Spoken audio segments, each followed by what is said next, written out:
샬롬, 안녕하세요. 제이슨 목사입니다. 오늘 하나님 말씀은 로마서 12장 14절에서 21절입니다. 제가 읽어드리겠습니다. 너희를 박해하는 자를 축복하라. 축복하고 저주하지 말라. 즐거워하는 자들과 함께 즐거워하고 우는 자들과 함께 울라. 서로 마음을 같이하며 높은 데 마음을 두지 말고 도리어 낮은 데 처하며 스스로 지혜 있는 채 하지 말라. 아무에게도 악을 악으로 갚지 말고 모든 사람 앞에서 선한 일을 도모하라. 할 수 있거든 너희로서는 모든 사람과 더불어 화목하라. 내 사랑하는 자들아, 너희가 친히 원수를 갚지 말고 하나님의 진노하심에 맡기라. 기록되었을 때 원수 갚는 것이 내게 있으니 내가 갚으리라라고 주께서 말씀하시니라. 내 원수가 줄이거든 먹이고 목마르거든 마시게 하라. 그리함으로 내가 숯불을 그 머리에 쌓아 놓으리라. 악에게 지지 말고 선으로 악을 이기라. 아멘. 하나님의 말씀입니다. 세상은 눈은 눈으로, 이는 이로 갚으라고 말합니다. 상대방이 내 눈 하나를 상하면 나는 그 사람의 두 눈을 모두 뽑아야 직성이 풀리고, 상대방이 내 이 하나를 상하게 하면 나는 그 사람의 이를 모두 다 뽑아야 직성이 풀린다고 말합니다. 그리고 이것이 세상에서 말하는 온수 갚는 방법입니다. 그런데 세상이 말하는 이 온수 갚는 그 방법에 피할 수 없는 오류가 있음을 우리가 발견할 수 있습니다. 왜냐하면 내가 상대방 두 눈을 다 뽑으면 그 상대방은 가만히 있을까요? 그 상대방은 또다시 나에게 더 잔인한 방법으로 그 원수를 갚고자 하지 않을까요? 그리고 만약 자기 스스로 이를 행할 수 없을 때는 자식의 자식까지 이 원수를 갚기 위해 복수혈전에 칼을 갈지 않을까요? 그리고 원수의 자식들이 나에게 그 원수를 갚으면 또 나의 자식들은 가만히 있을까요? 그 원수를 갚기 위해 내 자식의 자식까지 또 다른 복수혈전의 칼을 갈지 않을까요? 이런 복수혈전은 끝이 없이 계속 반복될 뿐입니다. 둘 모두 자식들까지, 아니 친족들까지, 그 주변의 친구들까지 모두 죽어야만 끝나지 않을까요? 이런 복수혈전이 각 사람마다 일생에 한 번씩만 일어나도 이 지구상에 살아남을 사람이 아무도 없습니다. 악을 악으로 갚는 것의 끝은 결국 둘 모두에게 멸망과 죽음뿐입니다. 그럼 나에게 악을 행하는 원수에게 어떻게 우리가 대응해야 할까요? 오늘 하나님 말씀을 통해 이 답을 함께 찾아보도록 하겠습니다. 오늘 특별히 여러분들과 함께 은혜를 나누고자 하는 말씀은 21절에 악에게 지지 말고 선으로 악을 이기라는 말씀입니다. 여기서 흥미로운 것은 선으로 악을 이기라는 것입니다. 지는 것이 아니라 이긴다라는 것입니다. 이 말씀은 악을 선으로 갚는 것이 진정한 승리라는 것입니다. 여러분은 이기고 싶으십니까? 승리하고 싶으십니까? 그럼 악을 선으로 갚으십시오. 이것이 진정한 승리입니다. 예수님은 십자가에서 죽으심으로 죄와 악을 모두 이기셨습니다. 그리고 죄의 노예로 죽을 수밖에 없었던 우리를 죄와 죽음으로부터 자유케 해주시고 영원한 생명까지 나누어 주셨습니다. 이것이 진정한 승리입니다. 죽음으로 승리하신 예수님의 지혜가 진정한 승리입니다. 그럼 우리가 어떻게 악을 선으로 이길 수 있을까요? 하나님의 사람들은 어떻게 악을 선으로 이겼는지 살펴보면서 하나님의 지혜를 함께 살펴보도록 하겠습니다. 먼저 하나님의 사람 이삭의 이야기를 살펴보겠습니다. 창세기 26장에서 이삭은 블레셋 지역 그랄에서 거주하고 있었습니다. 하나님께서 그를 축복하여 주셔서 그가 하는 모든 일이 형통하였고 마침내 거부가 되었습니다. 그가 소유한 양과 소와 종들이 심히 많았다고 성경은 기록하고 있습니다. 흥미로운 것은 항상 이처럼 하나님의 축복이 임할 때 사탄은 가만히 있지 않는다는 것입니다. 우리가 하나님의 축복을 받아 형통할 때 사탄은 더욱 열심을 내어 우리를 넘어뜨리고자 노력한다는 것을 우리는 기억해야 합니다. 그러므로 섰다고 생각할 때가 넘어질 수 있는 가장 위험한 순간입니다. 한순간도 절대 방심할 수 없습니다. 하나님의 축복으로 형통할 때 더욱 하나님을 믿고 의지하여 하나님의 말씀과 뜻에 순종해야 합니다. 다시 이삭의 이야기로 돌아가서 그랄에 거주했던 그 이삭은 블레셋 사람들로부터 시기 질투를 받게 되었습니다.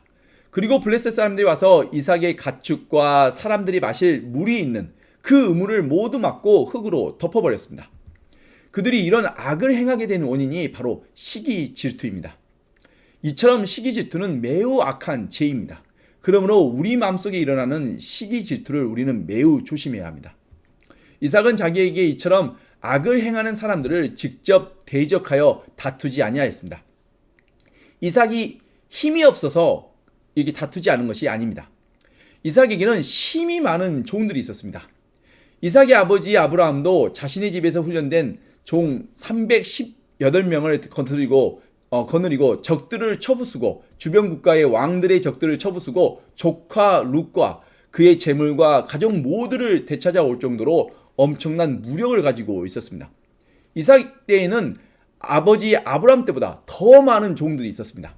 그럼에도 불구하고 이삭은 자신에게 악을 행하는 그 대적 사람들을 대적하여 다투지 아니하고 그곳을 떠나 그랄 골짜기로 이동하여 그곳에 장막을 치고 아버지 아브라함 때 그 팠던 우물들을 다시 팠습니다.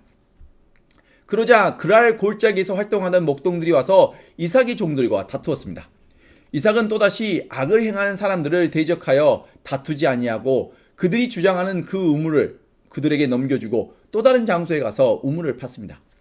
그런데 또다시 그들이 와서 다툼으로 그 우물마저도 모두 그들에게 주었습니다.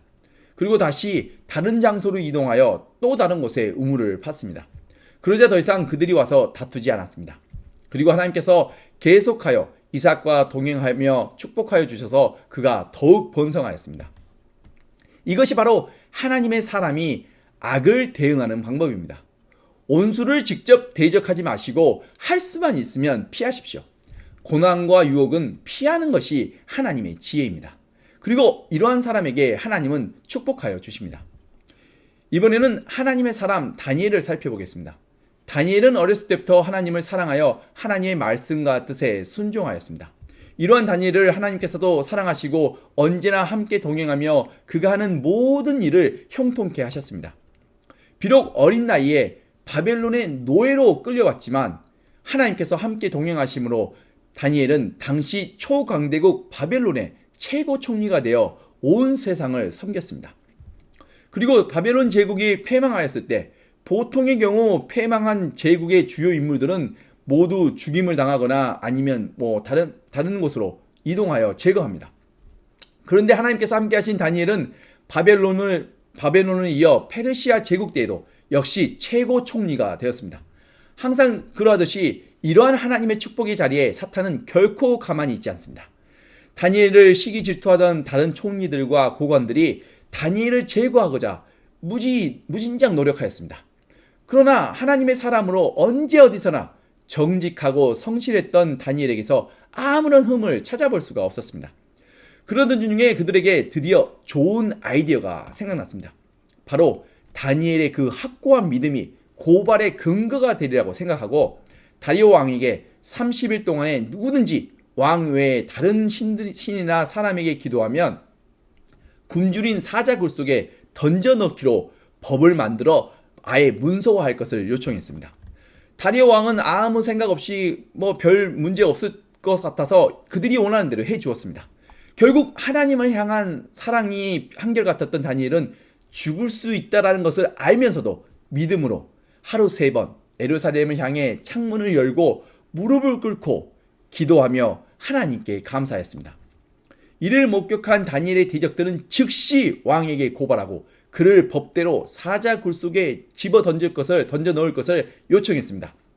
다니엘을 아끼고 사랑했던 다리오 왕은 다니엘을 살리기 위해 노력하였지만 다니엘의 대적들의 그 강물을 이기지 못하고 결국 다니엘을 끌어다가 사자굴 속에 집어 던졌습니다. 밤새 잠도 이루지 못한 다리오 왕은 다음날 새벽 일찍 사자굴로 달려가 다니엘의 생사 여부를 확인하였습니다. 밤새 굶주린 사자들과 함께 있었지만 하나님의 보호하심으로 다니엘은 머리카락 하나도 손상되지 않았습니다. 이를 확인한 다리오 왕은 다니엘의 대적들뿐만 아니라 그들의 가족 모두를 다니엘을 집어넣었던 사자굴 속으로 던져 넣었습니다. 하나님의 명령으로 다니엘을 보면서도 입맛만 다쳤던 그 굶주린 사자들이 다니엘의 원수들이 굴 속으로 던져졌을 때 그들이 사자굴 바닥에 닿기도 전에 모두 움켜서 그들의 뼈까지 부서뜨렸다고 기록되어 있습니다. 다니엘은 자신을 시기 질투했던 원수들을 직접 대적하여 다투지 아니하였습니다. 변명조차 하지 않았습니다.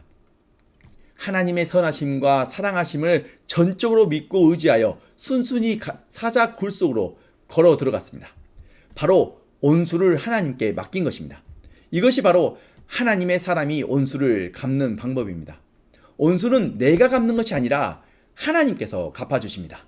이것이 진정한 승리입니다. 마태복음 5장 38절에서 42절에 예수님께서 말씀하시길 또 눈은 눈으로 이는 이로 갚으라 하였다는 것을 너희가 들었으나 나는 너희에게 이르노니 악한 자를 대적하지 말라. 누구든지 내 오른뺨을 치거든 왼뺨도 돌려대며 또 너를 고발하여 속옷을 가지고자 하는 자에게 교도까지 가지게 하며 또 누구든지 억지로 오리를 가게 하거든 그 사람과 심리를 동행하고 내게 구하는 자에게 주며 내게 꾸고자 하는 자에게 거절하지 말라. 이것이 바로 악을 악으로 갚지 않고 악을 선으로 갚는 모습입니다. 이런 모습은 세상 사람들 보기에 너무나 어리석고 바보같이 보이지만 사실 이 모습이 진정 승리하는 모습입니다. 오늘 본문 19절과 20절 말씀처럼 내 사랑하는 자들아 너희가 친히 원수를 갚지 말고 하나님의 진노하심에 맡기라. 기록되었을 때 원수 갚는 것이 내게 있으니 내가 갚으리라 라고 주께서 말씀하시느니라. 내 원수가 줄이거든 먹이고 목마르거든 마시게 하라. 그리함으로 내가 숯불을 그 머리에 쌓아 놓으리라. 우리가 악을 악으로 갚지 않고 원수를 하나님께 맡기고 악을 선으로 대하면 이는 마치 새빨갛게 핀 숯불을 원수 머리 위에 쌓아두는 것과 같다고 말씀하셨습니다. 사람 머리 위에 새빨간 그 핀 숯불을 쌓아 놓는다고 생각해 보십시오. 상상만 해도 얼마나 뜨겁고 고통스러운 장면입니까? 이처럼 우리가 악을 선으로 갚을 때 원수는 정말 고통스럽게 되는 것입니다. 이것이 진정한 승리입니다. 그러나 우리가 여기서 주의하실 점은 우리가 이처럼 원수를 죽이고 싶은 마음으로 숯불에 그의 머리를 굽고 싶은 마음으로 선을 행하는 척 하는 것은 선을 행하는 것도 아니고 올바른 방법이 결코 아닙니다. 우리 마음은 이미 하나님께서 모두 감찰하고 계시기 때문에 이런 악한 마음으로 하는 것은 선이 아니라 이미 악한 것입니다. 우리 마음에 악을 품으면 우리가 악을 행하는 원수와 다를 바가 전혀 없습니다. 그러나 우리가 원수를 불쌍히 여기고 그에게 선을 행할 때 하나님께서 우리의 억울함과 고통을 돌보시고 그들의 죄와 악을 심판하신다는 것입니다. 이러한 하나님의 진노로 고통받게 될 그들을 불쌍히 여기고 그들과 함께 다투지 말고 오히려 그들에게 선을 행하라는 것입니다. 물론 이러한 것이 말처럼 쉽지 않습니다. 그러나 기쁜 소식은 이를 이루시는 이는 내 자신이 아닌 내 안에 살아계신 하나님이 하신다는 것입니다. 우리 안에 하나님의 말씀과 뜻에 순종하고자 하는 그 의지가 있을 때 우리 안에 살아계신 하나님께서 이루어 주신다는 것입니다. 이러한 일들은 내 안에 선한 열매가 맺힐 때에만 가능합니다. 결국 나와 예수님이 하나가 되었을 때만 이루어지는 일입니다. 그러므로 가장 먼저는 내가 예수 그리스도와 연합하여 하나가 되어야 합니다. 그리고 악을 선으로 갖고자 하는 의지를 가지고 악을 피하십시오. 고난과 유혹은 피하는 것이 최선입니다. 그리고 피할 수 없는 상황에서는 악으로 대응하지 마시고 먼저 죄와 악으로 죽어가는 그 상대를 불쌍히 여기시고 예수님의 말씀처럼 오리를 가라하면 심리를 가주십시오. 내가 가진 것을 달라 하면 아까워하지 말고 그냥 줘버리십시오. 지는 것과 져주는 것은 서로 다른 것입니다. 져주는 것이 바로 하나님의 지혜입니다. 그러면 원수는 하나님께서 갚아주시기 때문입니다. 당장은 내가 손해보는 것처럼 보이지만 사실상 하나님께서 악을 선으로 갚는 자에게 10배, 100배로 축복하여 주십니다. 이것이 바로 하나님의 선하신 뜻입니다. 우리가 악을 악으로 갚지 아니하고 선으로 악을 이겨야 하는 이유는 너무나 분명합니다. 가장 중요한 이유는 바로 하나님께서 우리의 원수를 갚아주시기 때문입니다. 하나님께서 우리의 원수를 갚으실 때 이것이 진정한 승리입니다. 그리고 우리가 우리의 원수를 전지전능하신 하나님께 맡길 때 우리 안에 진정한 기쁨과 평안이 회복되고 우리 안에 빛과 천국이 임합니다. 그리고 이러한 모습이 바로 진정한 크리스찬의 삶입니다. 언제나 모든 사람 앞에서 선한 일을 생각하고 선한 일을 행하는데 지치지 마십시오. 할 수만 있거든 주변의 모든 사람들과 화목하고 화평하게 지내십시오. 어떻게 해요? 즐거워하는 자들과 즐거워하는 자들과 함께 즐거워하고 우는 자들과 함께 우십시오. 이것이 바로 모든 사람들과 조화롭고 평화롭게 살 수 있는 하나님의 지혜입니다. 그리고 이것이 선으로 악을 이기는 지혜입니다. 이러한 지혜와 축복이 저와 여러분에게 있기를 간절히 축원드립니다. 기도하시겠습니다. 하나님 아버지 감사합니다. 예수 그리스도의 십자가 사랑을 통해 너무나 부족하고 제약된 우리를 거룩하신 하나님의 자녀 삼아 주시고 예수 그리스도의 생명을 나누어 주심에 감사합니다. 주님의 뜻을 따라 살기에 너무나 부족하고 연약한 우리를 불쌍히 여기시고 우리가 실족할 때마다 우리의 연약한 손을 붙잡아 주심에 또한 감사합니다. 온수는 내가 갚는 것이 아니라 하나님께서 갚아주신다는 그 약속의 말씀을 붙들고 우리가 악을 악으로 갚지 아니하고 악을 선으로 갚을 수 있는 지혜와 용기를 부어 주시옵소서. 그리고 선으로 악을 이길 수 있도록 도와주시옵소서. 하나님의 말씀이 그저 들음으로 끝나는 것이 아니라 하나님의 말씀이 우리 삶의 기준이 되게 하여 주시옵고 우리가 믿음으로 매일매일을 승리할 수 있도록 도와주시옵소서. 그리고 생명의 근원 되신 예수 그리스도께로 깊이 뿌리를 내리고 언제 어디서나 진리를 담대하게 선포하며 예수 그리스도의 사랑을 실천하여 모든 선한 일에 많은 열매들을 맺게 하여 주시옵소서. 그리고 우리에게 맺힌 선한 열매들을 통해 내 주변에 있는 많은 사람들에게 기쁨과 유익을 나누어 주며 하나님의 나라가 확장되어가는 그런 아름다운 축복이 우리들의 삶 속에 있게 하여 주시옵소서. 그리고 이를 이루시는 이는 내 자신이 아닌 우리 안에 살아계신 예수 그리스도심을 믿고 의지하며 영원한 생명과 소망의 이름 되신 우리 주 예수 그리스도의 이름으로 간절히 기도드렸습니다. 아멘.